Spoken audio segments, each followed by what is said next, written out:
Welcome to Crescat's live market call featuring our macro and activist mining research. I'm Kevin Smith, Crescat's founder and chief investment officer. Before we get started, please refer to our important disclosures pages on the screen now. These can also be found in the description on Crescat's YouTube channel and on our website. Crescat's live market call is about sharing timely macro and newsworthy geologic updates, both the positive and the negative news across our holdings as they arise. These videos represent the opinions of Crescat as a mining and exploration industry advocate.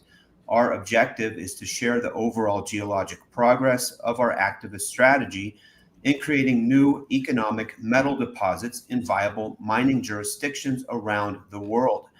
If you enjoy our videos, please click on the like button and make sure you are subscribed to our YouTube channel to get notified of upcoming episodes. You can also follow Crescat Capital on Twitter for ongoing macro research and important news updates on our activist metals positions.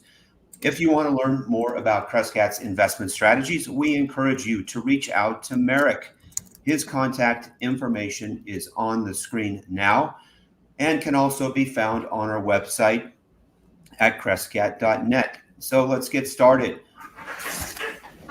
I'm going to give just a 10-minute macro update and overall update on our positioning across our Crescat funds. We're going to turn it over to Tavi then to give a more in-depth macro update, and then as usual we'll have Quinton come on in the last hour to talk about our activist metals strategy and positions. And so let's get started. As you know,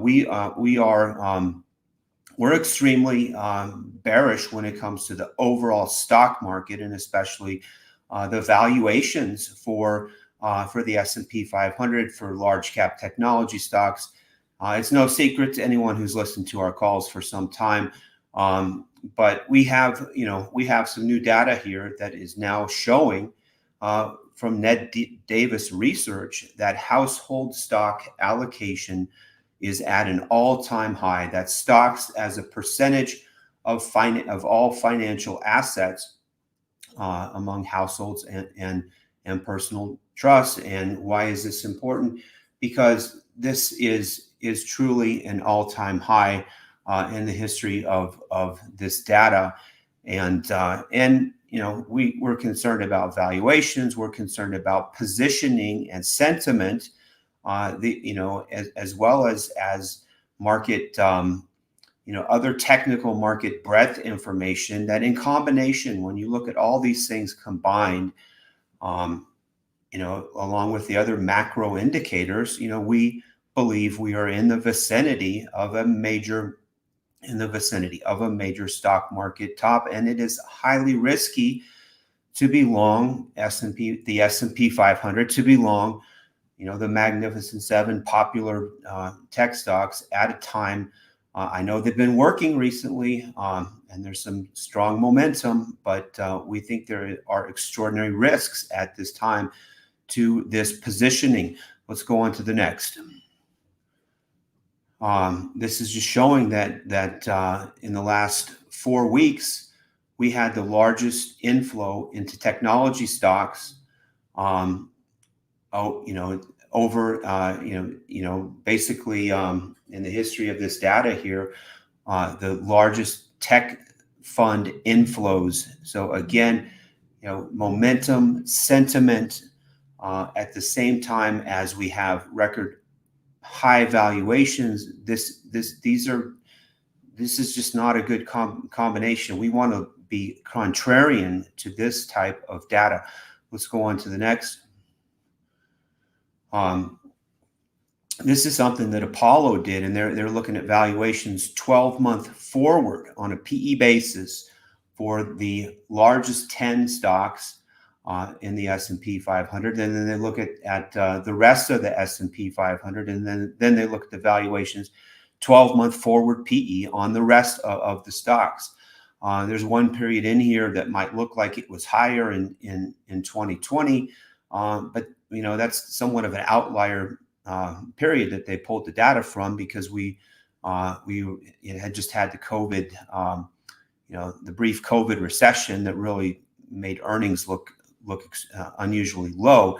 So we don't want to look at PEs in the middle of a recession.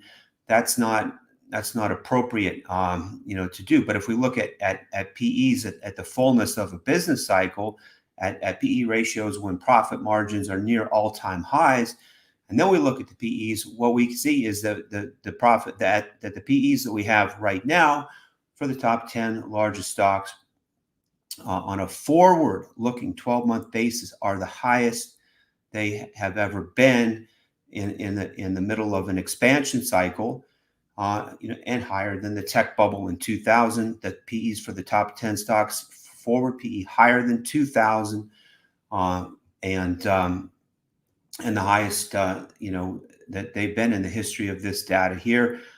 Just another valuation chart showing the excessive valuations at what we believe is near the peak of a business cycle. Let's go on to the next. Positioning. So now we're looking at the BofA Fund Managers Survey, which shows that money managers, fund managers, are near historic underweights in cash. So by questioning them as to what percentage they're overweight in cash, you see they're at some of the most at the least overweight cash that they've been in the history of this data, going back to 2005. The only other time was when they were on margin in 2021, ahead of that market crash in 2022, when they were even more underweight cash. And you can also see that on looking at the lower panel here in this chart, that the percentage of cash relative to AUM among fund managers is below that 2 standard deviation level, and only 4% of overall fund assets are in cash right now. These are similar levels to what we had ahead of the global financial crisis in 2008. Let's go on to the next. John Huston. This guy is a Stanford PhD economist, really smart guy. He manages money. Yes, he's been a bear for a long time, but that's because we've been in record valuation territory for a long time. And for him and his fixed income strategy, that's normally an indicator for him that he wants, he'd rather be in cash and fixed income than in the stock market. And that strategy, works fine for him over time. For us, his data is extremely compelling valuation data for the stock market. And this is his own proprietary measure. It's kind of like a Warren Buffett index, where Warren Buffett looks at stock market, valuation relative to GDP. He's looking at relative to GVA, or gross value added, which is similar to GDP. Let's just say that. And what it shows is that we are at the highest valuations ever on this benchmark, similar levels to both 1929 and ahead of that market correction that we had at the end of 2021 and over the course of 2022. Basically a double top in this valuation metric relative to the beginning of 2022 and relative to 1929. Let's go on to the next. So one thing that John Hussman has started doing is looking at a combination of other technical factors, if you will, market, including this one indicator that looks at the narrowing of the market. So when you have New York Stock Exchange stocks that are at new 52-week lows, and comparing that to stocks that are at 52-week highs, what we've seen is there's just been a narrower and narrower group of stocks hitting new 52-week highs at the same time as there's a broader and broader number of stocks hitting new 52-week lows. And so the breadth of the market has been deteriorating. And this is, he also looks at another sentiment indicator here, which is, we like this type of a contrary, view, using market sentiment. And when investors' intelligence, advisory bearish, is less than 30%, this is something that he's noticing, he's taking note of here. And so these red bars are other times when you've had the S&P 500 at a new 5-year high, at the same time as you've had this narrowing of breadth where 52-week lows are greater than new 52-week highs, and at the same time as you have advisory investors' intelligence, advisor bearishness. So it's an intelligent survey of investment advisors, and where there are very few bears, i.e., less than 30%. These are the three instances on this chart. So, people will talk about Hussman, being so hung up on valuation and that's all that he cares about. No, you'll notice nothing in this chart is about valuation at all. This is 100% technicals. S&P's at 5-year highs, breadth narrowing, investors' intelligence, bullish sentiment, bearish sentiment, rather extremely low. Guess what? Those are the other 3 times that we signaled this. One was ahead of Volmageddon in that Volmageddon period, 2018, 2019. One was the peak of the tech bubble in 2000, and one was at the end of 2022, right ahead of that market correction in 2022, and the other is today at the same time as other charts showed that record valuation. These are things that we have showed in our own research as well. We're just, showing you that we're not the only people only smart people. We like to think we're smart. This guy's a smart guy, Stanford PhD economist. He's showing this stuff too. We think it's worthy of taking note. Let's go on to my last slide. So this is looking at the this is courtesy of Oliver Gross off of Twitter. I've shown a similar chart before. This is looking at the Canadian Venture Index on the TSX Venture Index. The top panel there is the index price performance. You can see been through like a almost 20-year bear market basically in this thing. It's insane. But you can also see in the lower panel the volume, the record low volume that we've had over the last 2 years. So here we are, consider all those other prior 6 charts that I just showed you. Now juxtapose those with this one here.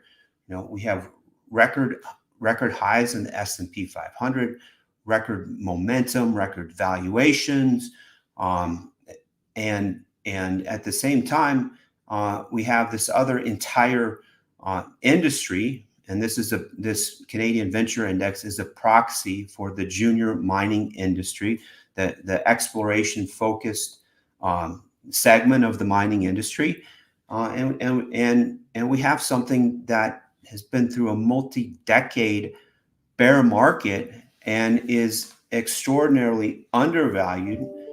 That's a whole nother segment that we could go into, and we have gone into at length in our prior videos. It's what we've been positioning for the last 4 years, to build a portfolio of extremely undervalued explorers and an activist strategy, getting them the money to do the drilling, to create the new discoveries that the world needs. If we're going to have modern civilizations, especially an AI-driven civilization with technology, we need metals. This is the index of where most of the exploration focused mining companies are listed on the TSX Venture Exchange. We own many of them there, and we have a portfolio of 70 plus different companies, many of them listed on this exchange. 60% of them have bona fide discoveries thanks in large part to the money that we've helped to provide them to do the drilling to create these discoveries. But here we're showing how undervalued this entire segment, how overlooked it is. At the same time, juxtapose it with those other 6 charts of how overvalued, overcrowded the rest of the market is today, especially this technology-driven large cap Magnificent Seven market. We still believe strongly that there is a rotation coming and a potentially very serious market correction out of this overvalued large cap, mega cap tech. It's driven by the fundamentals. It is driven by the fundamentals, the valuations, and the impossibility of sustaining the growth rates and the spending that that the companies at large are spending on AI infrastructure right now.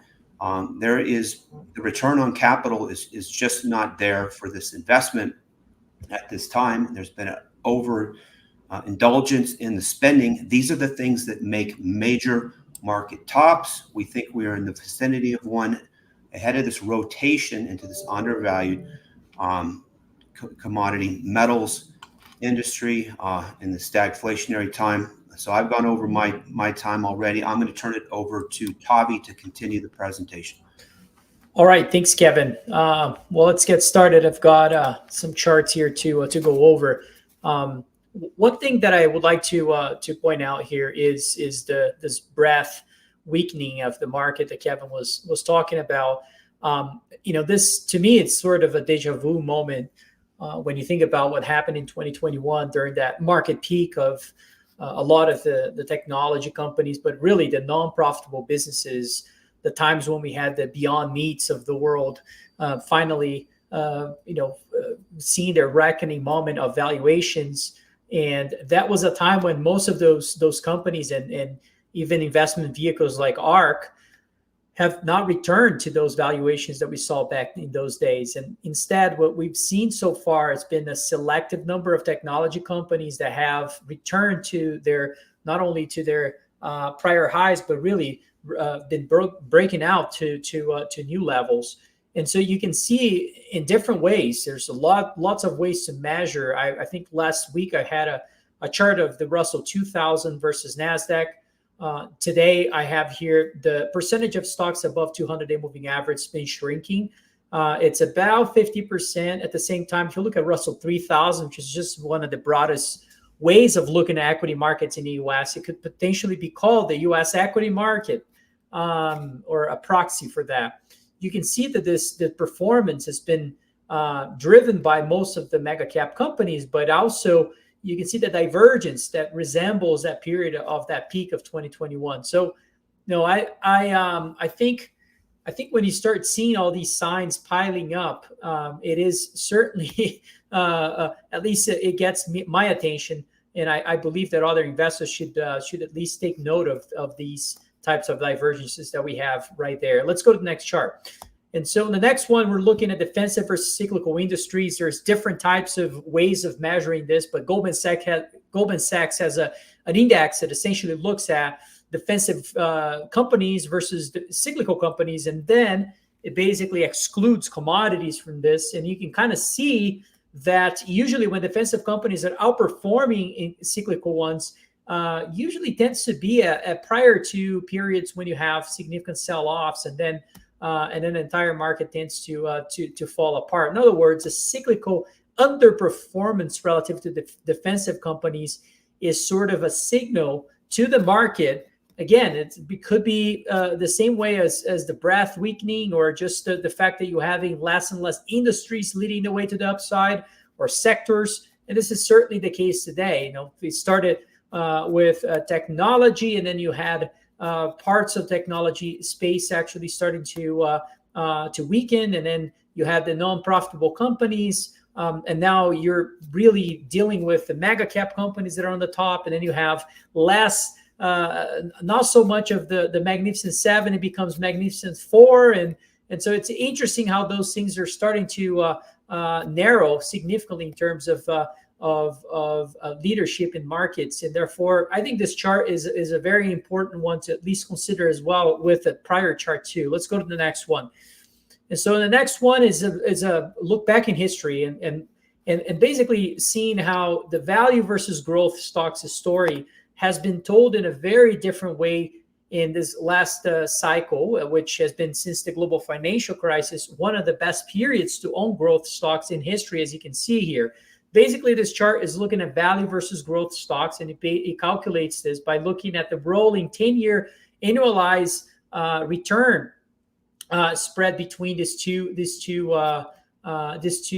parts of the market. And so you can see that in prior times, we've had a major outperformance of value relative to growth. In other words, you're being rewarded by being in those earning calls and taking notes and doing your financial analysis and taking a value approach. You know, the whole Warren Buffett, Ben Graham type of investment style to manage capital that has been tremendously successful is what paid off in history. And this period that we're seeing, which aligned with the time when we saw ZIRP, the zero interest rate policy period, driven by central banks because of the amount of leverage in the system and the way they've been conducting their policies. And but now we're not there anymore. We're in a period where rates have been significantly higher, which drives cost of capital significantly higher.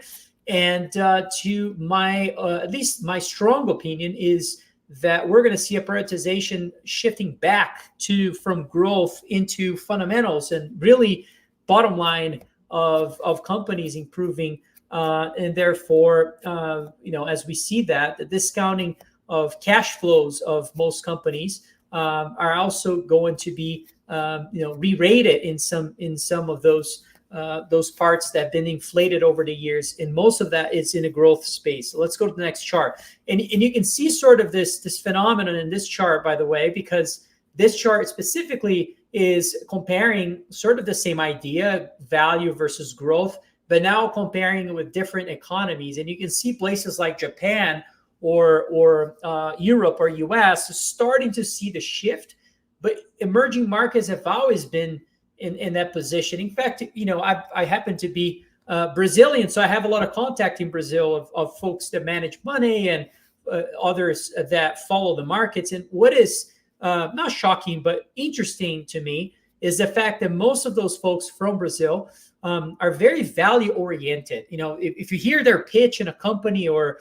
anything that is related to the markets in Brazil, it tends to be very value oriented. And I think that's a function of the fact that emerging markets also have higher cost of capital, and therefore it drives this demand of a number of analysts and also money managers that have to have this as an ability in order to survive and really navigate those markets over time. And so we're starting to see that the point of the chart is emerging markets have always been there, and maybe some other developed economies, as we see cost of capital sort of infiltrate in the system, which takes time. You raise interest rates, it takes time for companies to start actually having to roll their debt at a higher interest rate. The same thing is happening with the government.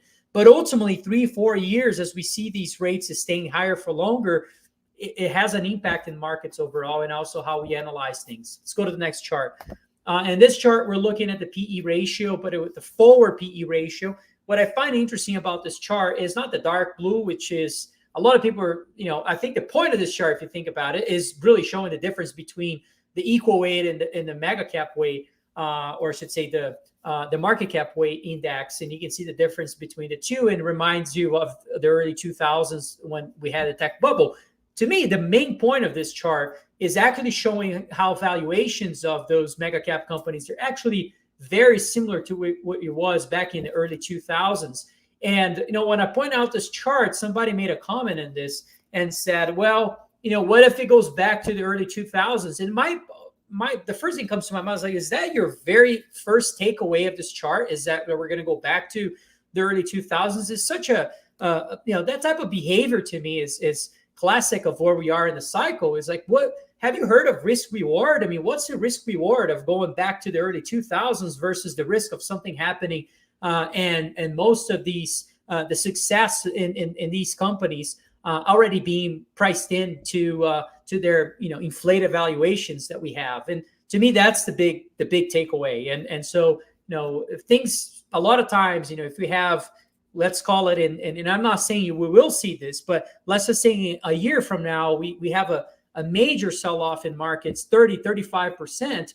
Those are the types of people that usually tend to get caught up in those things because they just despite the fact that the index or different types of measurements are signaling that there is potentially people, I guess, I should say, I mean, the suppression of volatility in this environment, along with the valuation being so high, and maybe that's what function one sort of leads to the other, perhaps. The fact that we have inflated multiples also drives the fact that we have suppressed volatility across. But I can't recall really a time in history that we've had this suppression of volatility across so many different asset classes. Regardless if it is oil, even the break-evens, the inflation break-evens is actually very. There's not much volatility there recently. We have the same happening with FX currencies.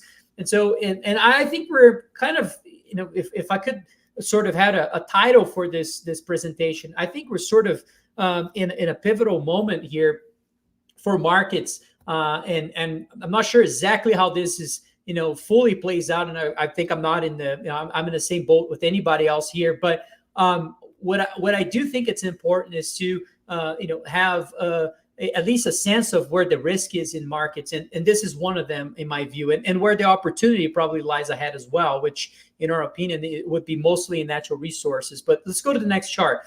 And so in this chart now, I'm trying to kind of look at the liquidity profile of government securities, because if we think about the cost of capital idea and how that tends to have an impact on valuation of companies, immediately the first thing that comes to my mind as well is the fact that we had liquidity sort of drying up in the treasury market. And when I say this is not in to sound alarmist or anything like that. I think that this is shocking to see a chart like this where it measures the bid and ask spread and so forth.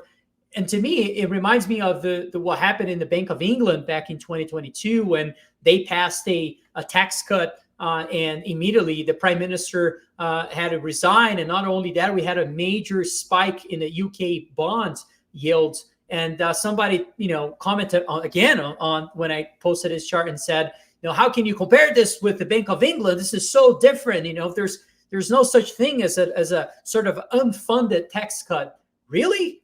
I mean, what's happening here, is it not unfunded liabilities at all? I mean, I actually think it's remarkably similar. Not only that, if you look at the interest rate differential of U.S. Treasuries versus most developed economies, I would actually argue that liquidity should be quite high and actually healthy in a place where interest rates in the U.S. are offered at much higher levels than other countries.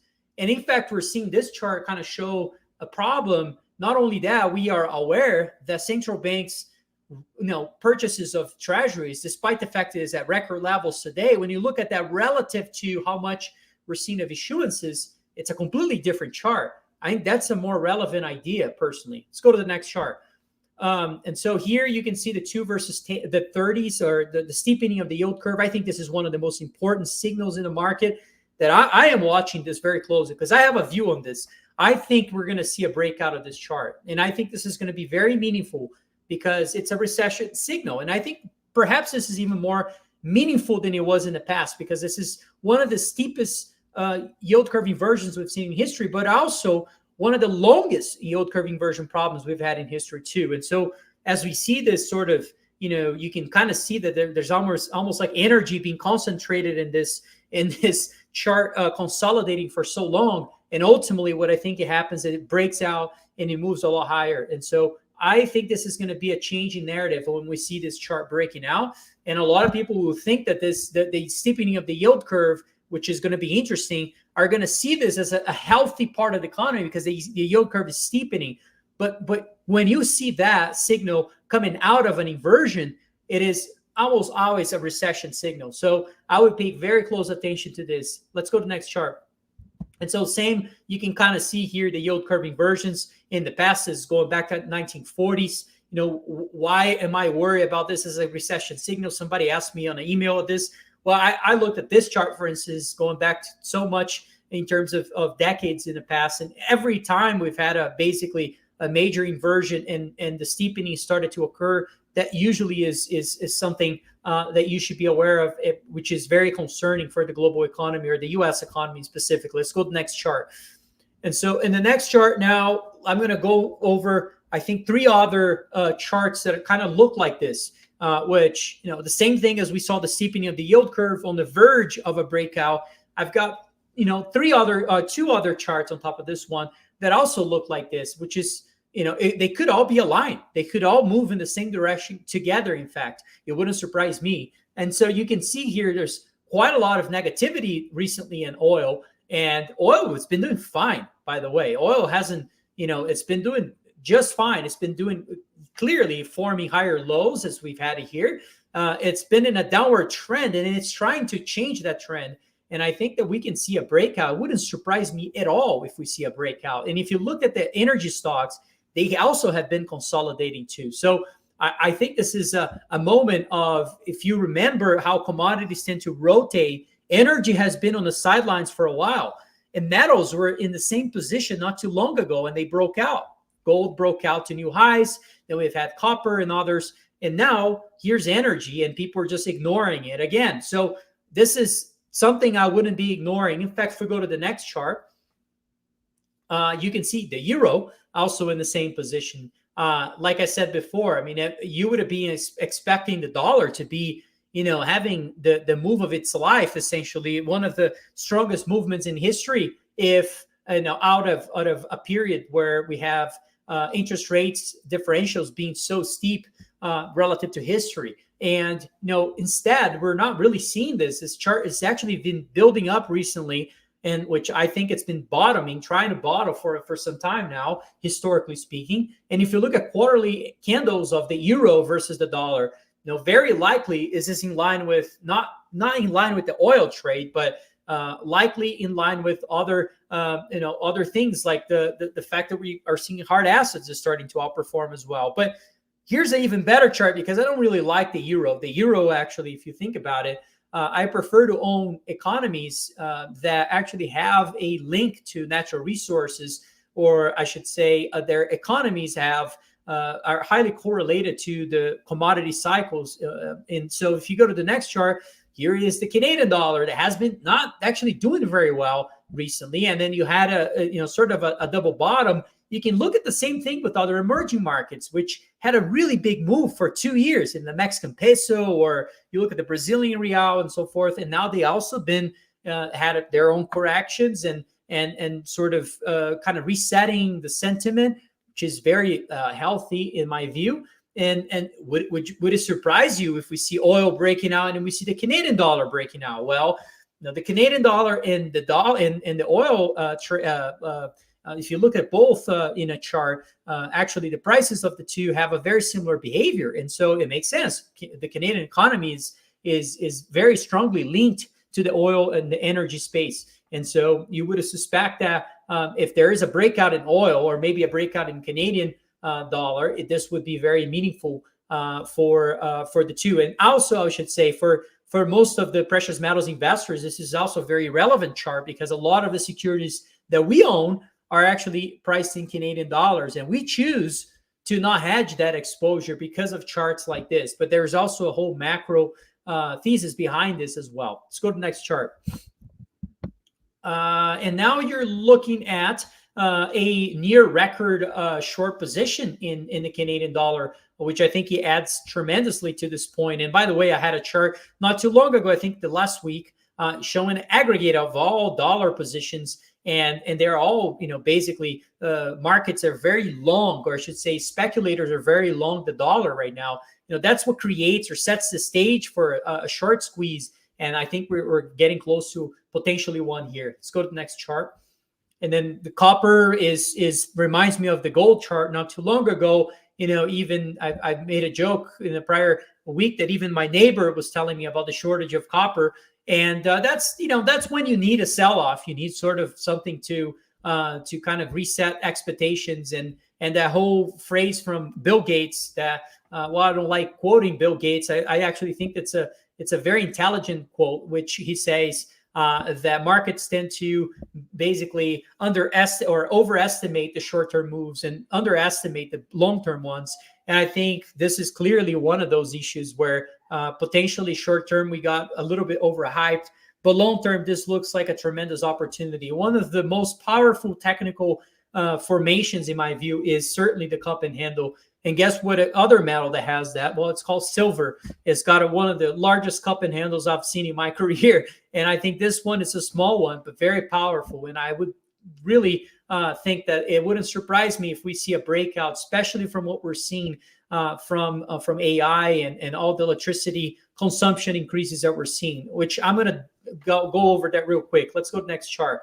And so in this chart, you've seen the time that is required to build a mine. It's now taking about 16 years in this calculation by the S&P Global in order to go from discovery into production. And maybe Quinton can comment on that in a minute here. But boy, this is actually scary. And if you break it down, if you go to the next chart, where does it come from? This 15 years, majority of it, almost 75% of this comes from the discovery phase. Well, and so to me, perversely, this is actually very bullish for the exploration industry, because the fact that we haven't seen all these discoveries plays a role here. And what's remarkable is the fact that we're saying, well, this takes 16 years or so to build a mine. Well, the way they're creating those types of analysis is actually looking back at 127 mines and the development of those mines in different countries over the last few decades. Well, the last few decades, to me, is really an outlier. And why is that? I mean, you saw the chart of growth versus value annualized returns. Well, it's the same thing. We've had ZIRP of zero interest rate policies, essentially, so very low cost of capital. We've had very low energy cost. We've had a very globalized environment. I mean, what if we see the opposite of that? Well, what does that do to the fact of long-term supply in the space over time? And what does that do to metal prices?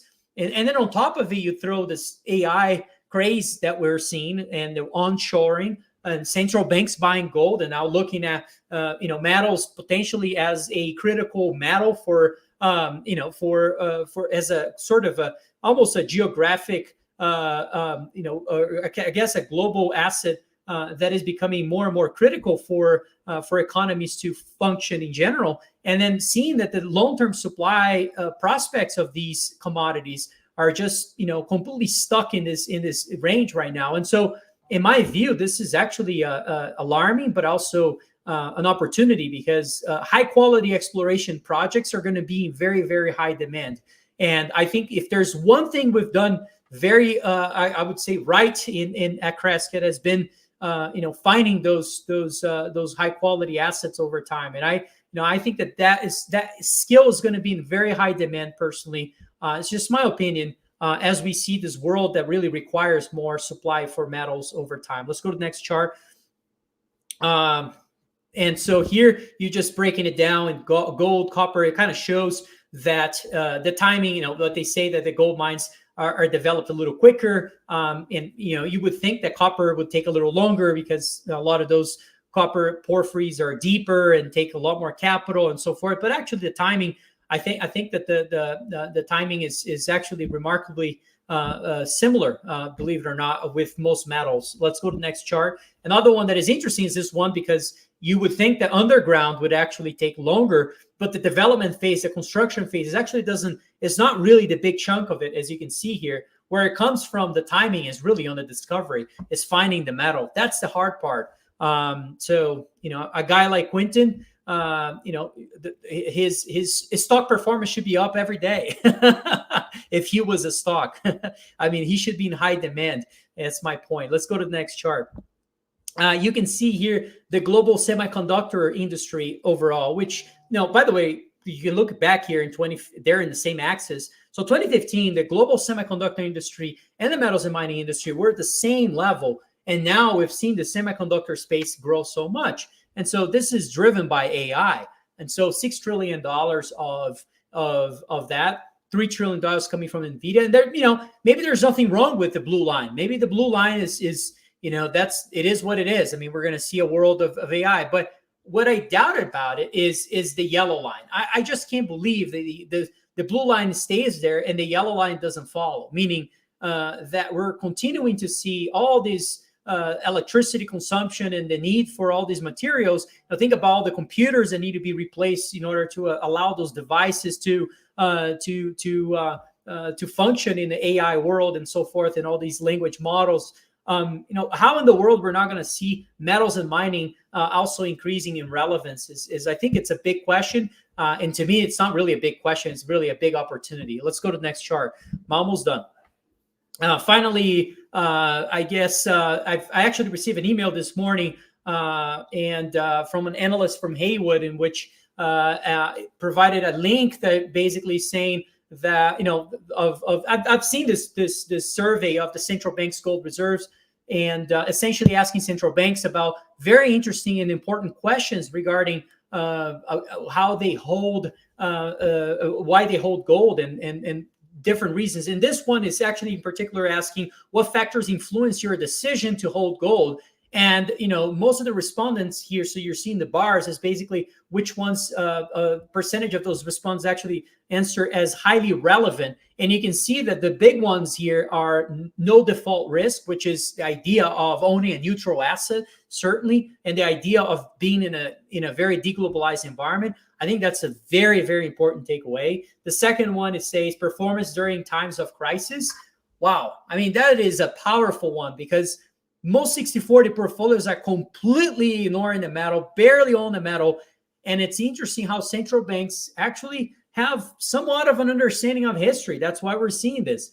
And then the historical position, which is something that makes gold a very unique asset. And it makes it unique because no other asset has the same level of history as a monetary metal, or a monetary asset, I should say, as gold. And that plays, you can see this is important for central banks. They take note of that. So I believe this is a very important way of understanding how those large institutions tend to think about things. And the fourth one is inflation, as you can see there, which is also relevant. But anyways, I think that's it for my presentation. I'm going to pass it on to Quinton. All right. Thanks, Tavi.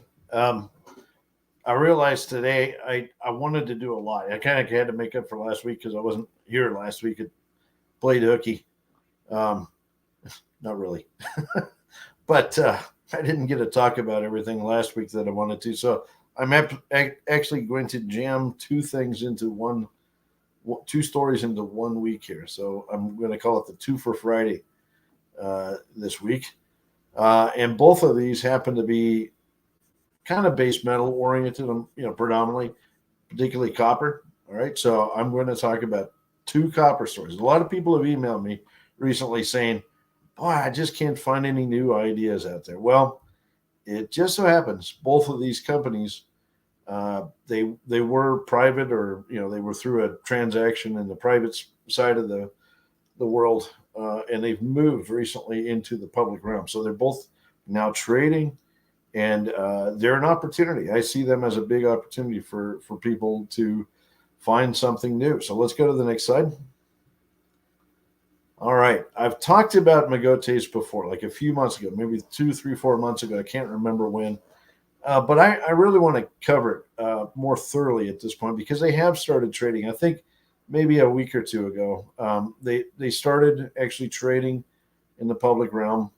And this is a story that people need to pay attention to. It is an exploration story. Okay, it's in Argentina. It's right on the Argentina-Chilean border in the Vicuña Copper District, which is, of course, the site of the massive discovery that Filo has made recently.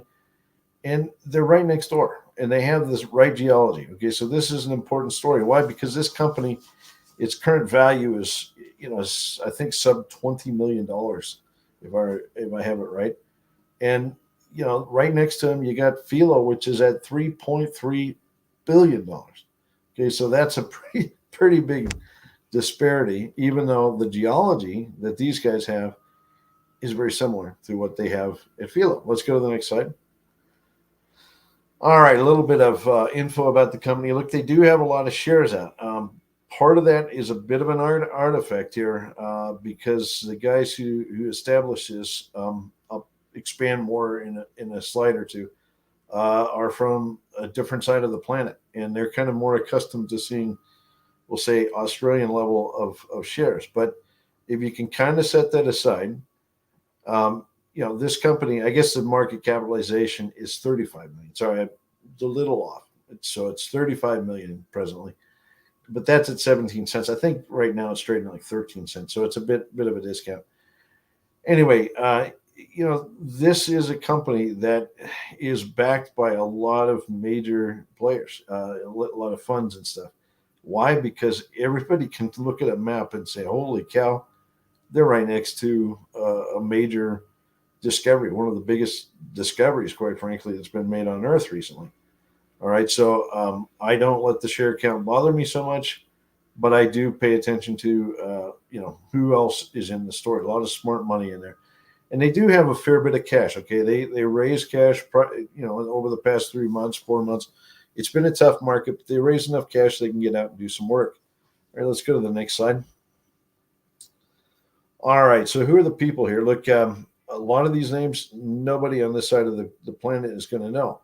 But I know these folks because I've been in Australia for quite some time, and I've gotten to know a lot of people down in that part of the world. Steve Nano over here in the upper right.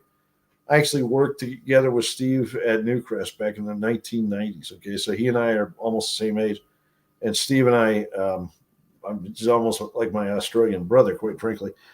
He is an exploration geologist through and through.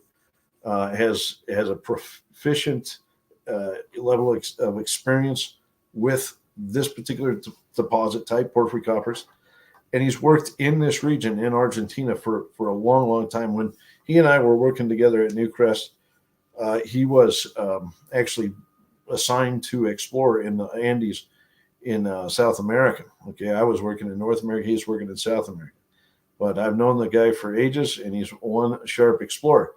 Now, there's two guys on here have the same last name, Alan Sabet, who's the CEO, and then Anis Sabet, who's a director.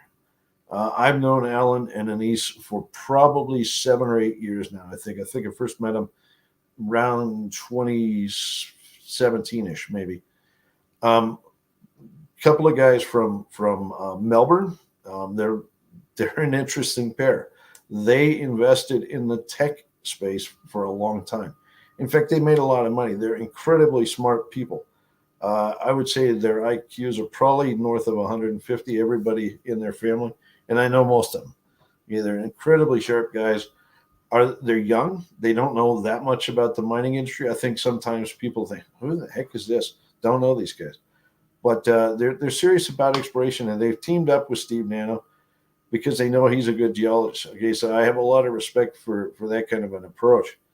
And even though Alan and Anis might be a little bit green in running public companies, I have a lot of faith in these guys. Okay, and I know they'll watch this video and they'll listen to these things. I also know Peter Mullins as well. Peter's got a long history, Mount Isa mines and so forth. He's worked in this region as well. Very, very astute explorer. He also worked for Lydian over in Armenia. I remember, I think that's the last time I saw him was in can't think of the capital of Armenia, but whatever it is. I was over there about 10 years ago or so. Anyway, so I know these people, okay? And while a lot of people here in North America don't know them, I can tell you what, you've got a first-class team here. All right, go. Next slide. Those modeling pictures. What's that? I said, look at those modeling pictures. Steve Nano, too. Oh, man. You guys are looking good. GQ level stuff. Yeah. All right, go to the next slide. All right, so let's put this in context. What did these guys manage to do? Look, Alan and Anis have a habit of trying. They learned exploration, partly from Mark Creasy. They kind of watched Mark Creasy's approach, and they kind of want to emulate that level of success. Okay, so and they think big. They don't think little. Okay, they go around the world and they look at big discoveries, and then they get in there and they try to identify opportunity. And in this case, what they did is they identified a very large piece of ground immediately adjacent to Philo to the south. Okay, north is to the right on this image, so you're going to have to kind of tweak your head around. Anyway, Philo right there in orange in the middle has a market cap of $3.3 billion on the Filo del Sol discovery. Absolutely massive porphyry. You can see news coming out on them almost routinely every week or two. Now, these guys have multiple targets you can see in red that are immediately adjacent. Okay, you might say, well, okay, is that really, does that mean much? Yes. Okay, now the beauty of having a guy like Steve Nano here is he's very technically oriented, and they've collected data that demonstrably shows that this is the same part of the belt. And these targets are real. Okay, let's go to the next slide. And sorry, I didn't mean to glaze over NGX, but they're also in the region. That's another Lundin family company, and their market cap, I think, is like 1.8 billion. So you got, we call it not just 3.3 billion. You got more like, what is it, $5.1 billion in value immediately adjacent to you. That's insane. Okay, now they struck this deal where they can earn 80% interest in Filo Sur. They call it the Filo Sur project by meeting expenditures. And to me, I actually find these pretty modest. Okay, so they have $5 million that they have to meet, and that's actually completed, I think, at this point. And then they have a cash payment that's due in a couple of years. Okay, look, this is bugger all for a project like this. And how the heck they managed to strike this, I don't know, but they did it, and good on. Now they can get up to 85% by, actually taking this through feasibility. Fine. Will they have to? My hunch is probably not. I can tell you what, just about every major mining company that's interested in copper right now is looking at this story, okay, because it's right next to something that everyone is licking their chops around. Okay, go to the next slide. Okay, so where are we at? What are we talking about? We're talking about porphyry copper deposits, porphyry copper gold, actually. All right. Now, this model, very simplistic. It's a schematic picture showing a volcano. This volcano formed from magmas that came off of a much bigger body of magma at depth. It's now crystallized into what we call a batholith. But as the batholith cools and crystallizes apophyses, melts rise off of this thing that contain a lot of metals sometimes. Okay, and these magmas that rise up, they have a lower density. And when they go up, they tend to park themselves somewhere in the subvolcanic environment. So they're a bit below the actual, explosive part of the volcano. They're down in the ground, maybe 2, 3, 4, 5 kilometers. Okay, and you can see the scale bar on the left there. All right. Now, what do these things do? They come up and then they sit there and they start to crystallize, and the metals start to come out and they flood the rock around them. Okay, so they form basically an envelope, a shell or shield of mineralization, kind of like a sheath around a knife or something around them. We call it porphyry, in this case, copper deposit. And you can have porphyry other things too, but in this case, porphyry copper. Yeah, but the fluids also interact with the fluids higher in the rock section, all the way up to surface. So you can get hot springs and geysers and steam vents and stuff like this. And as those fluids kind of come off of this, they're very hot. Okay, they interact with the rock and they alter the rocks. When you see the word argillic, what does that mean? Well, clay. Argillic alteration is basically intense clay alteration. Argillite is a clay stone. In this case, argillic is simply a name for alteration that has turned the rock entirely to clays. Right, and we often see that above, in the volcanic environment above a porphyry deposit. You also get phyllic alteration. Phyllic is simply minerals that are clay-like that have grown a bit bigger. So they're micas and things like that. Phyllosilicates. Phyllic alteration. Okay, and then below that we get potassic alteration, which is the alteration that's most closely associated with the mineralization. So potassic alteration means minerals that have a lot of potassium in them, and that could be biotite, it can be potassium feldspar and other things. But anyway, I don't want to get into too much detail. The important thing is there is a zonation from the bottom to the top. About 2 or 3 weeks ago, I talked about how when you get a porphyry, you know, you have to be in the Goldilocks part of the rock section. Okay, if Mother Nature hasn't eroded down to the right level, that means the porphyry is probably too deep to get to. If Mother Nature has eroded down deeply, the porphyry could be largely removed. Okay, so where are we in this part of the world? Go to the next slide. I drew a green line here showing the approximate depth of erosion in this region. Okay, Mother Nature has taken maybe the tops off of the volcanoes and eroded down a bit, but there's still a lot of argillic alteration, clay alteration, and there's certainly a lot of phyllic and then likely potassic alteration below. We know that because over at Philo, that their drilling, which is in the porphyry itself, the actual ore deposit, is largely potassic alteration. All right, so we're kind of in the there's maybe a few hundred meters, maybe even a kilometer to get down to the mothership in these systems. Is that daunting? Well, yeah, I mean it means you got to drill some deeper holes.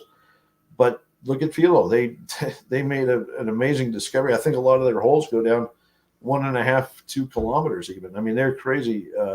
Some of them are crazy deep. But they have found a mega deposit. Let's go to the next slide. Okay, so I mentioned a minute ago data that supports this. Okay, and Steve, bless his heart, knows exactly what to do here. Okay, and one of the things they have that they collected it when they were private. By the way, this is all this money was raised and done in a private space. So a lot of people saying, "Oh, geez, did they just give shares away?" No, they were actually issuing shares privately. Okay. And they had to go round up that money from basically whoever they could beg money from for a couple of years. It's been a tough slog, but they did this in the private space. But they did the work that they need to show the targets are there. Now, over here on the right-hand side, you can see the big pink blob, and that coincides very, very nicely with Philo's discovery. Okay, this is MT data, which is a type of electromagnetic data set that shows, we'll call it the conductive and resistive nature of rocks. Okay, electrical conduction and resistivity of the rocks. And that shows there is a big fat conductor of some sort sitting right there, coincident with that porphyry. And I love this because I've seen a lot of deep MT surveys recently that show this is probably the most effective way to explore for porphyries. Now look over here on the left, okay, onto Magotes ground, and look, that orange line isn't quite in the right place, and I'm not sure what happened there, but the boundary is over actually a wee bit to the east or to the right. Anyway, nonetheless, like target number 1 is on Magotes ground, okay, and you can see boom, boom, boom, boom. Each one of these targets has a discrete MT anomaly associated with it. To me, that is very compelling that these guys will likely have discovery or multiple discoveries on this ground. Go to the next slide. Now, there's a lot of copper kicking around too. Now, copper is a funny metal because when it gets up in the erosional environment and it's exposed to rains and waters and stuff hitting the surface, it can actually move around quite a bit. And it's really funny because copper can often appear depleted right over the top of a porphyry. If you look over here on the left, on the right, you'll see at Philo, the highest copper values are not immediately over the top of the copper porphyry. Okay, they're off to the sides. Copper likes, like when the rain trickles to the ground, it often picks it up and then it moves sideways until it finds the side of a hill and then it flows off.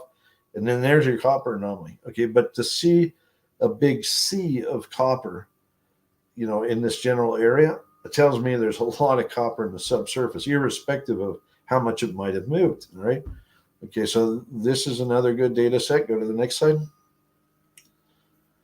And then alteration. Look, this is so deep technically. I don't want to drag everybody through the weeds here, but if you kind of zoom in there, maybe if you want to really nerd out in the geology space, you can go back and look at the model that I showed, model for porphyries and alteration. And then you can come over here and you can read a lot of the words that you're seeing there. And there's mention of large areas of kaolinite. Well, what is kaolinite? It's a clay. It's argillic alteration. Okay. Alunite is kind of it's also we'll call it a form of argillic alteration. So what this is showing, and this is classic Steve Nano, okay, like more detail than 99% of retail investors probably need. What this is showing is incredibly detailed picture of the level of alteration that they see in all of these targets. And I mean, it's good data. Don't get me wrong. I don't mean to make light of it, but for the average viewer, watching this broadcast, all you need to know is that they're seeing a ton of clay alteration, and it seems to be associated with these targets. Like the targets they've defined by MT also have a surface expression of argillic alteration. Okay, that makes you really excited. Okay, that gets you stoked. All right, go to the next slide. Now, they can actually take geophysical data, they can model it in 3D, and they can determine approximately how deep the body of rock is, we'll call it, that's generating the response. Okay, so over here on the left, Magotes has taken their MT data and whatnot, and they've modeled it. They've done what we call an inversion to see where this response is coming from in the subsurface. Now, you got to bear in mind that over at Filo del Sol, Magotes doesn't have the data, okay, so they can't manipulate and do an inversion because they don't have the data. We do know there's a Manga Chonga MT anomaly over there, and it's coincident with that very high-grade zone that they've hit in the Aurora part of the system. But we don't have it in 3D, so we can't look at it for a direct comparison. But if you kind of just let your eyeball imagine, let's say it was a big purple potato over there, and then you start, moving over here to the left, you can see all the purple potatoes down there. Holy guacamole. I mean, it's also three-dimensional because there's some potatoes that are in the back and some that are in the front. There's a lot of purple potatoes. Okay, and they need to drill test these puppies, okay? They have a lot of targets. The next few slides, go to the next one. Actually, go through each one of the purple potatoes. Go back one, please. There we go. If you really, like I said, if you really want to nerd out, you can start looking at these in detail. It's readily accessible on their website, okay, this presentation. And you can look at it, and determine for yourself. But now we have this other data here, subsurface. So this is a sectional view. You have, you have Filo right next door, who've already kind of demonstrated, hey, there's a big system here and there's a porphyry underneath. But now we have a purple potato that continues on to Magotes ground that's showing a very high conductivity core that needs a drill hole or two. Okay, but they know where it is and they can walk in there and they can test that. They can drill some holes and test these kind of targets. Go to the next slide. Now, I won't bore you with each one of these, but this simply is a series of images that show the individual targets. Here you can see a mega, this Nueva Colorida main target. Here's another one. That's a monster. And because of the topography, there can be, in places Mother Nature's cut down a bit. And in fact, there were glaciers here not too long ago. But it's fortunately removed a lot of the rock, so they actually don't have to drill as far in some areas. It's, people freak out. They say, oh my gosh, they have to drill a bunch of 1 kilometer holes. Not necessarily, okay, because there is a lot of topographic relief that often gives them access to drill these things, more shallowly than one might fear. Let's go to the next slide. Okay, this is again a kind of a very technical slide, but what it's showing is in very clear terms is this is a breccia pipe. So it's basically a place where fluids were venting. Think of it that way. They were coming up and they were cooking a rock. All of the acid in those fluids was just eating that rock to bits. Okay. And so all of these pictures are basically showing various forms of argillic alteration and maybe silicification that would be associated with what we would expect at the top of a porphyry. Again, we're up in that upper environment erosionally. Okay, what it's saying is right below there, there's probably a mothership. On the previous slide, we saw the big purple potato. There's our evidence at surface. That purple potato could be a mega porphyry. Okay, And there's copper at surface too, by the way. All of that bright blue stuff you see there is various forms of copper oxides that have leached and then remobilized and moved and been redeposited in the rocks in that area. So, like it's the old expression for all the shark, there's got to be a pony in here. Look, there's a lot of shark in this place, and there's going to be some ponies down there. All right. And, when you see this level of data and confidence, it's like, it's just a matter of time. They'll make the discovery. Okay, go to the next slide. Okay, like I said, I don't want to beat up each one of these, but here's another big purple potato, and they've got other data. They got I think magnetics and whatnot in here too, but great data, well-defined targets. Go to the next slide. They simply need to drill these. Here's one more. Okay, they got the Camino pipe. In fact, I think that was, it's like what I showed in the previous slides, or the vent that comes to surface. Okay, that's where the fluids were upwelling. They're coming out of the ground. Okay, again, this Camino main mega chargeable feature down there. Okay, all right, let's go to the next slide.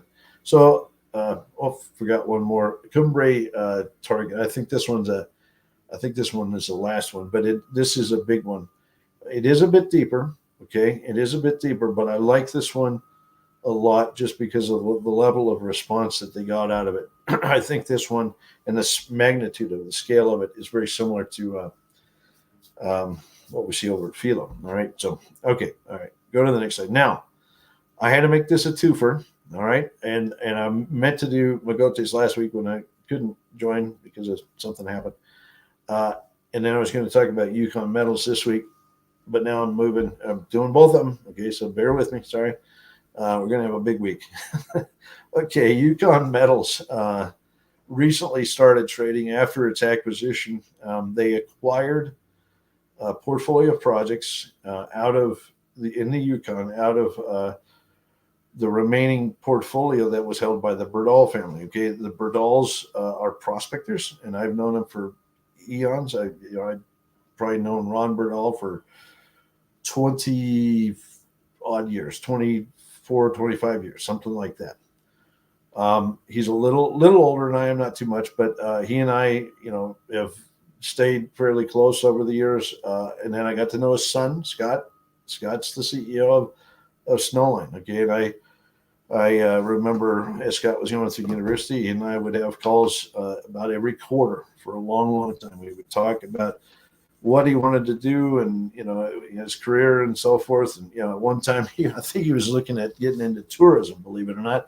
And I dug in my heels, guys. I said, no, Scott, you got to stick to the script here. You're too good of a geologist and prospector to, go in that. I'm not saying anything bad about tourism, but thank God he did, because, look at Snowline. What a success. The long story short, though, is these guys, I've known them for years, and they're some of the best prospectors I've ever met. These are people that can walk up on the top of a mountain, look at rocks, and say, wow, there's something really big here. And because of that, and because of their ambition to stake property as prospectors, they put together what I think is the low-hanging fruit, the best of the Yukon. Okay, and what you're seeing here is a portfolio of projects that's now, it's mainly base metal. Okay, it's not gold so much like Snowline, but it's a portfolio of very high quality projects they identified over many years. Let's go to the next slide. Now this one is fairly tightly structured at this point. You can see the share count here. Issued and outstanding is 93.7 million. It's not so bad. The trading price, I'm not sure where it is. I can't remember, but I think it's like 60 or 80 cents or something. So it's done well. It came out of the gate. They got pretty good whack of cash. They got about $12 million minus whatever costs they had to get the public market. So they're in good shape compared to most explorers out there.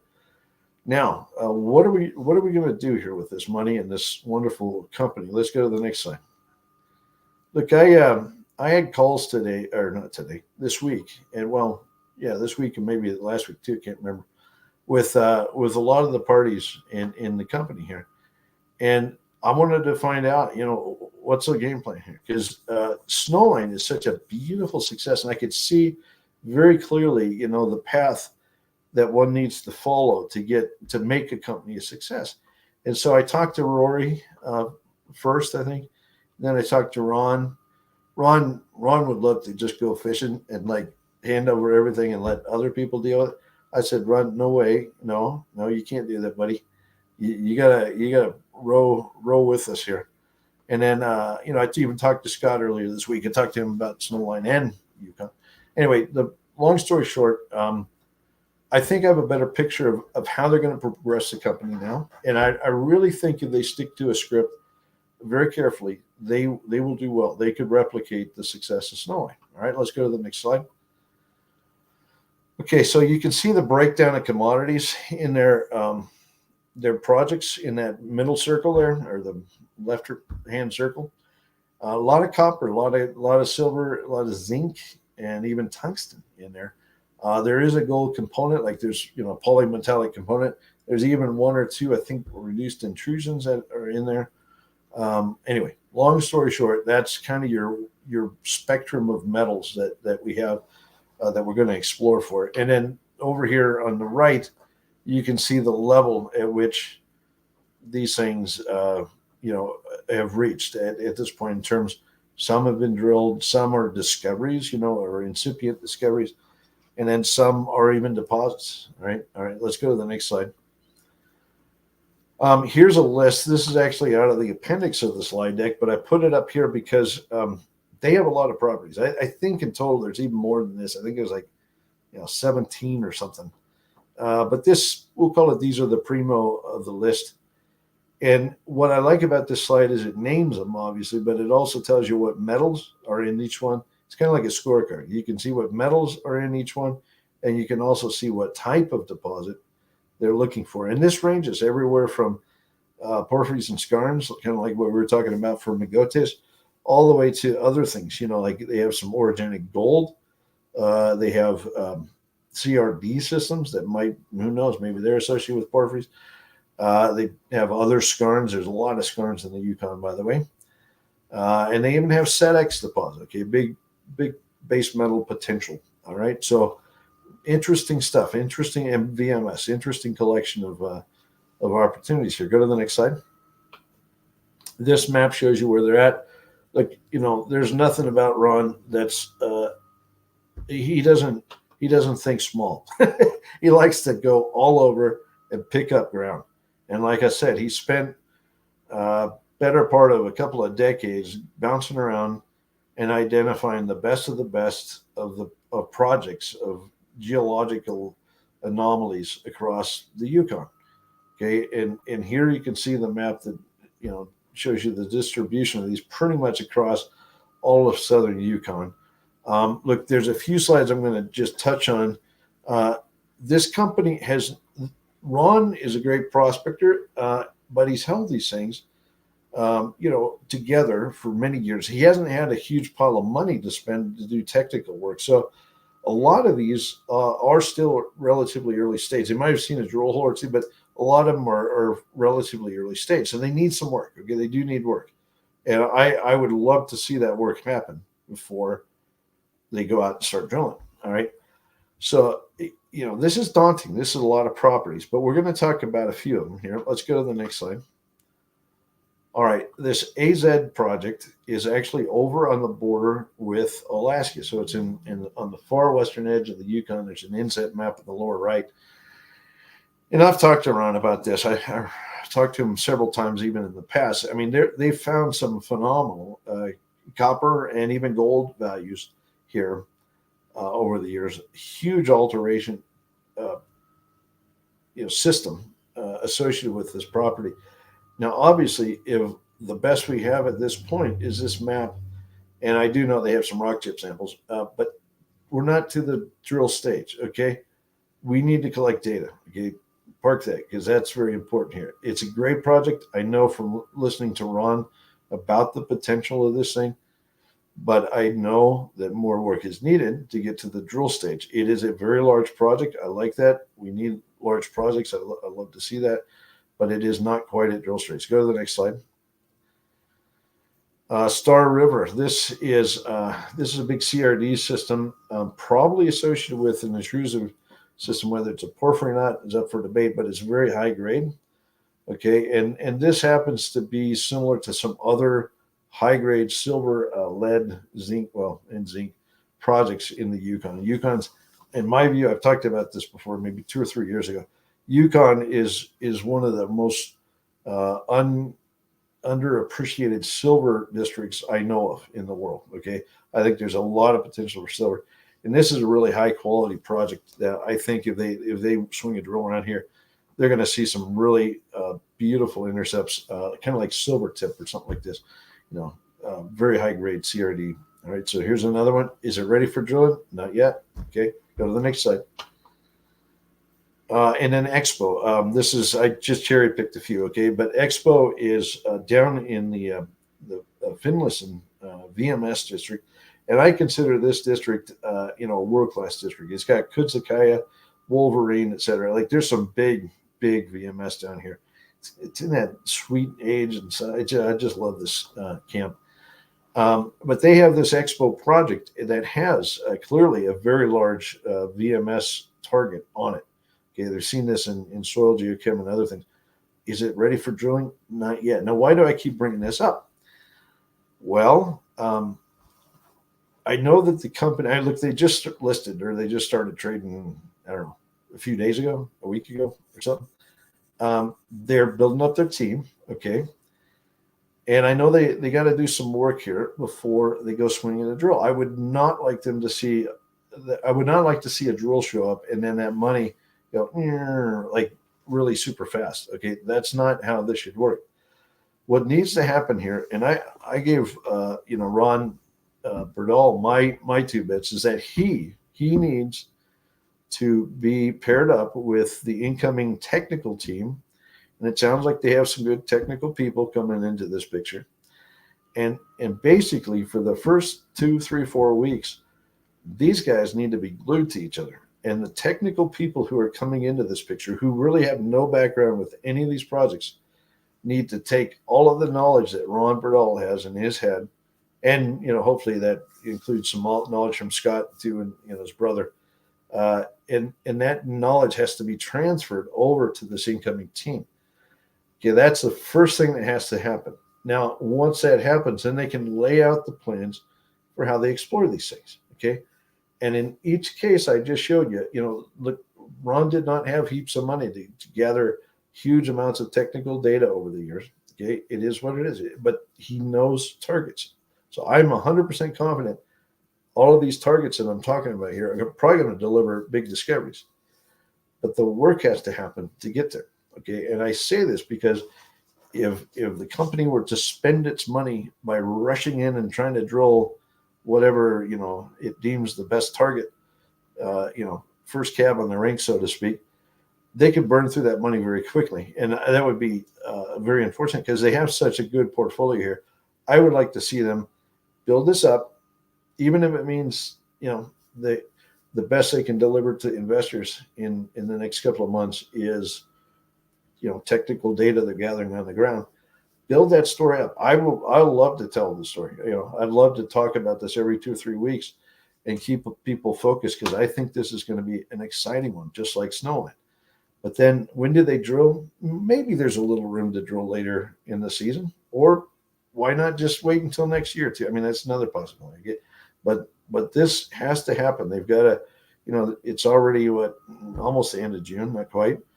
They got to get their skates on, get out there with Ron, do some field work, do some basic work, develop the targets, and then be ready to drill late season, maybe get a couple holes in, but then next year is going to be the bulk of it. Okay, what does that mean for investors?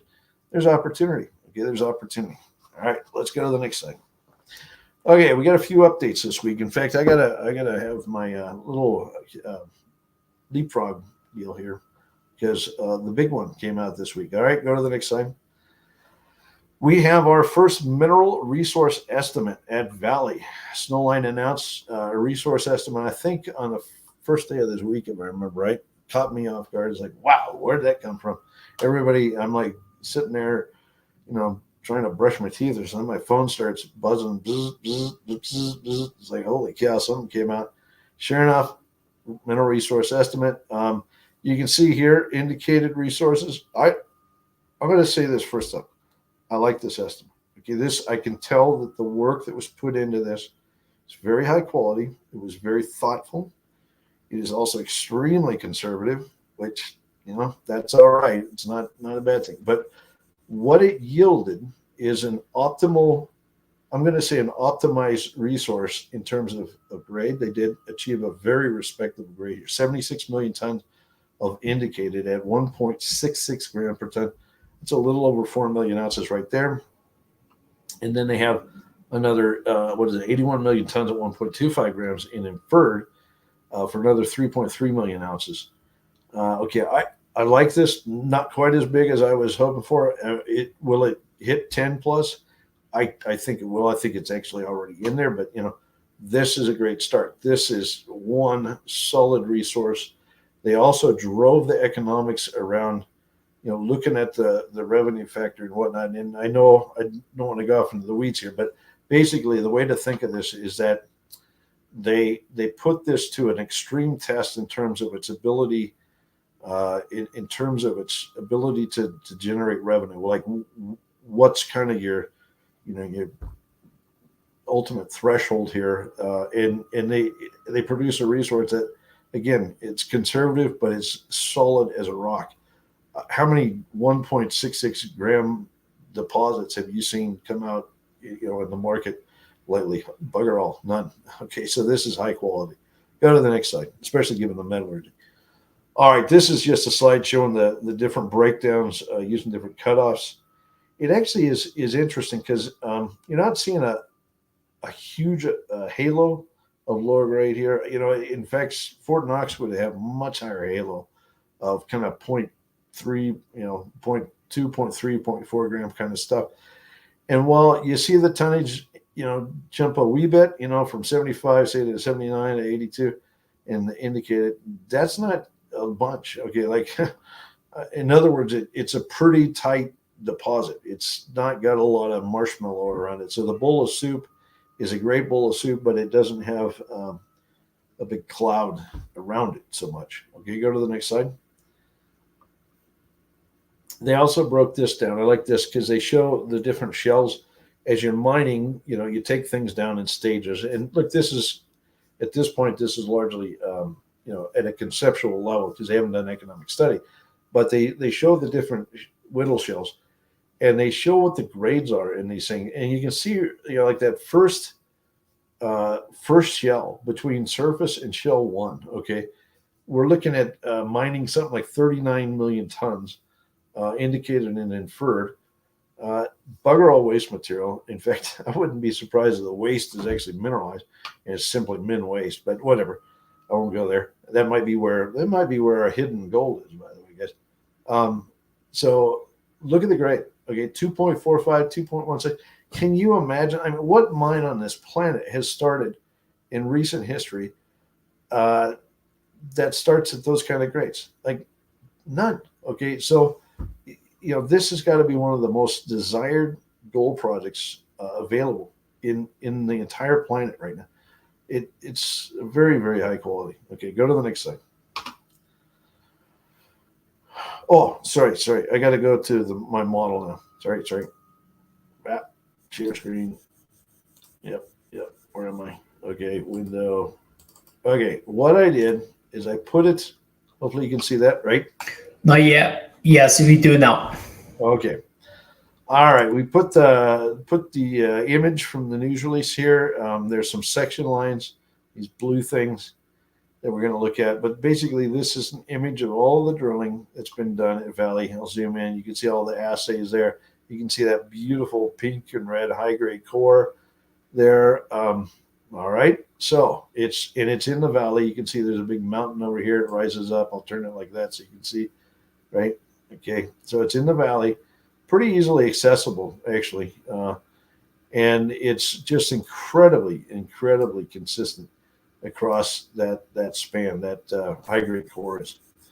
Okay, so what we did is we took the sections out of their news release. These are straight out of the news release, and we basically just hung them, like drapes. Think of these as like curtains hanging from a rod, right? And they just hang in the ground like that, so you can see the pit and how this conforms. All right, so each one of these little squares obviously is a block. That's a modeled block out of the resource.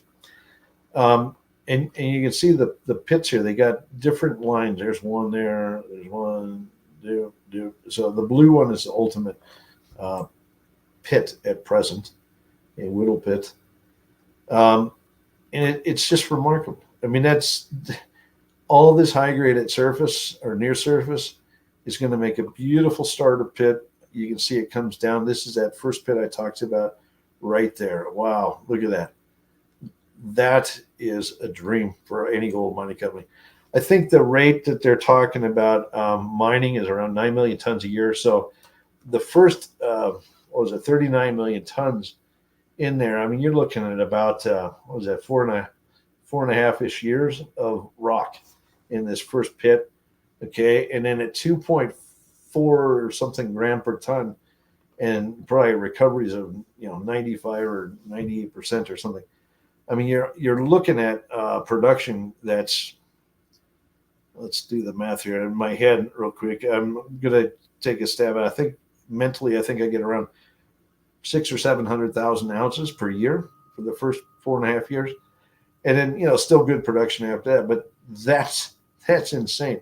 And the costs on that is going to be crazy low. It's just my gut. Okay. The metallurgy is so wonderful in this thing. But what does it mean? Well, it means very quick payback. Okay, so the investment capital for a project like this should be paid back very quickly based on what I'm seeing, and it should make a heck of a lot of money, a heck of a lot of money, especially early on, which is nice. You want to make that the biggest amount of money like early on. So this high grade right at surface, that's a beautiful thing to have. All right, so unless any of you guys have a question here, I'm going to say this is one of the best bloody gold deposits I've ever seen. All right. Okay. No questions. No question. I can only agree with you and take your word for it. Okay, go to the next slide. We'll motor through these updates. Okay, Altamira put out a news release this week talking about Maria Bonita and really this Cajuero property or project being a porphyry. Okay, now it's not a surprise to me given what I've seen.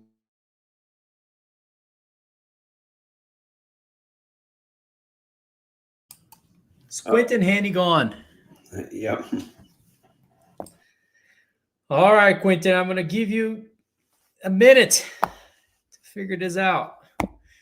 Otherwise, we're going to have to either come back later with him or not. So, folks, stay with me for a minute. Let me give him a call. So stay here for a minute. So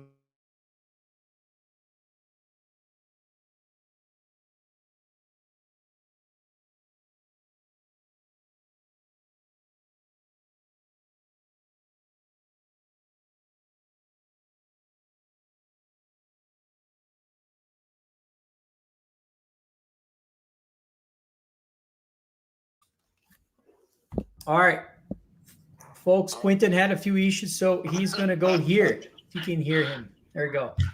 I'll tell you that the Western civilization must be coming to the end or something. Maybe they need to mine more copper because the bloody internet just went down.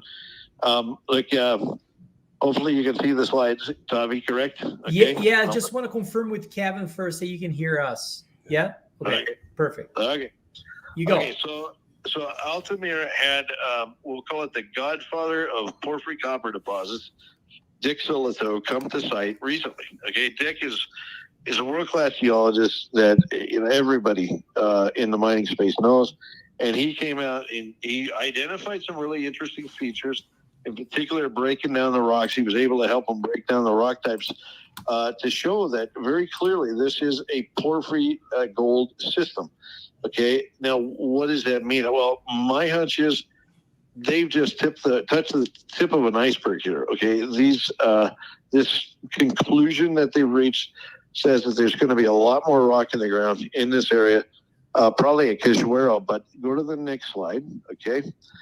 I think a lot of the properties they have across this part of Brazil are actually porphyry related. Okay, we know that Jaca porphyry is down there. It's in the lower right. It's a big porphyry that belongs to Anglo-American, was found by Anglo-American. I think they sold it recently. But it's a monster of a porphyry. It's a very old porphyry, so this is very old rock. It's been kind of squished and squeezed and deformed and stuff. But I think Altamira is finding itself in the middle of a mega porphyry district, predominantly porphyry gold, that is going to unfold over the next few years. And I think they are going to be owners of not just one or two, but probably multiple porphyry discoveries. Okay, even this Santa Elena project, and then going back to Apiacus, Montem, I think they're having another look or another think about that, given the conclusions that Richard Sillitoe told them. All right, so I see this as an important step for the company. It sounds a bit esoteric, but I think it's very meaningful. Okay, go to the next slide. Okay, Intrepid put out more drill results. I think this is the third news release so far of drill results from the Corral Copper project in Arizona. And it is a very high-grade copper gold system. Again, a lot of these holes are going to be, easily be 100-plus gram meter of gold equivalent. No questions there. So this is a bona fide discovery. They don't have a lot of maps to show yet, but I talked to the company earlier this week when they put the news out, and they've promised me that they will deliver. Okay, they're gonna put out the last set of drill data at some point in the next few weeks, and at that time they said they will make sure that I can tell the story properly about what they've hit, like in terms of three-dimensional model. Okay, so I'm hoping I can show a three-dimensional model, much like I've shown for Snowline and other companies I've talked about as part of that. Okay, so these are great numbers, but stay tuned so I can talk about it in a more meaningful way. But I do want to show one more picture. Go to the next slide. Look, they had some very high grades in local areas within this drilling. You can see some of this really specky core here. In many places, it's kind of bleached out photos. They're kind of bluish. But that's massive chalcopyrite, meaning massive copper, and very high grade of copper and gold. My view is this is what we call an IOCG system. Bit of debate about that. There's also talk of it being more like a CRD, and this is, call it replacement style mineralization. I don't buy that, but whatever. But I do think this looks to me like I'm looking at this core, and it reminds me a heck of a lot about Bisbee, Arizona, which is not too far away. And Bisbee was a mega deposit. Geologists love to debate it. Every time you have a beer with somebody and want to talk Bisbee, you're going to get into a fist fight. But, this looks like a Bisbee. Okay, and the important takeaway is that means it could be a big ding-dang system. All right, let's go to the next slide. Okay, a couple more releases right at the end here. Western Alaska simply announced they are drilling. They are back at Illinois Creek, and they've started their drill program. Go to the next slide. And what they're going to be testing, not only, at Water Pump Creek, they drilled enough to put their resource together and announced that earlier this year. Very, very beautiful, high grade, modest tonnage, but very high grade resource. And you can see it sticks way up there at the end of the system. Well, look at all this brownish color that goes down, all the way back to Illinois Creek mine. We're talking like several kilometers, like 5 or 6 kilometers. They're going to test new targets this year. Okay, so they're going to test this LH zone. I do think if they find CRD down there, that thing, you could fit like 5 water pump creeks in LH area on its own. Okay, so that's a huge one. And then they're going to test this Warm Springs area that's closer to the Illinois Creek mine. Okay, so we know there's mineral at both ends of the system. We're going to start seeing what they find in between. All right, go to the next slide. And here they have a kind of a 3D rendition to show that the target concepts. You have to squint a little to see it, but basically the Illinois Creek mine is that long linear orange feature, kind of the center left there. And you know, Water Pump Creek is over here on the right hand side, the little orange blob that you see on the right hand side. But you can see the purplish orange areas at Warm Springs, and then this LH prospect where they're going to test this summer. Okay, this is, you know, critical. If they find the missing pieces of the whole system here, this is where the big tons could be. And given the grades we know from both ends of the system right now, it should be high grade. Okay, so stay tuned. Maybe they'll hit the big one. Let's go to the next slide. And then the last news I have this week is Fathom Nickel. Okay, they announced they've got an expanded permit at Goshager Lake. Okay, this is where they announced discovery of a pretty substantial nickel system recently, a magmatic nickel system. I didn't realize they needed an expanded permit, but apparently this is a big deal because it allows them to build a camp and get in there and do more work over a broader area. But go to the next slide. And here's the takeaway. Okay, if you read this news release, what people need to understand is they gathered data last year. It was 23, 24, this survey, this TDEM survey was done over a big area, okay? And it shows clearly some very long continuous conductors. Okay, so, you know, everybody's like, oh, geez, they've hit, you know, a few meters here and a few meters there. Well, look at the thing in context, okay? The area inside that yellow circle is what they've drilled so far. But look at all this stuff around them. Okay, how big could this be? This could be a very large nickel discovery. Okay, and they're going to be able to get out now and start doing the work on the ground. They're going to, you know, do some field work on the surface first to see if they can enhance these targets, but then they can come back and they can drill this more aggressively at a later date. Everybody, you know, is like, oh, this is looking small. No, it's not. This is looking big to me. Okay, and I think there's going to be some big plums in all of this data. These pink linears are just to die for. Beautiful conductors. All right, guys, that's all I have this week. All right, thanks, Let me Quinton. stop Quinton here, otherwise I'm going to get a feedback. Quinton, thank you. We'll talk in a minute here. Bye. Okay, we're going to All wrap right. up now. If Yeah, you're you go, interested Kevin. Sorry. in learning more about our strategies, please do reach out to Merrick. His contact information is on the screen now. And we think we have some incredible opportunities out there in the marketplace right now on both the long and short side of our portfolios at Crescat. You know, the precious metals fund, of course, is our long only focused fund that is dedicated to this activist metals theme that you've heard Quinton talk about. And but it's also one of the largest long sleeves of our global macro and long short funds, where we do have other short exposures to take advantage of you know, really the opportunities that we see right now in this macro environment on the short side of things too. So please do reach out to Merrick if you want to learn more. And that's all I have. All right. We're going to end this a little short then at the end here, but thanks everybody for watching. We'll be back next week. Thank you. Take care.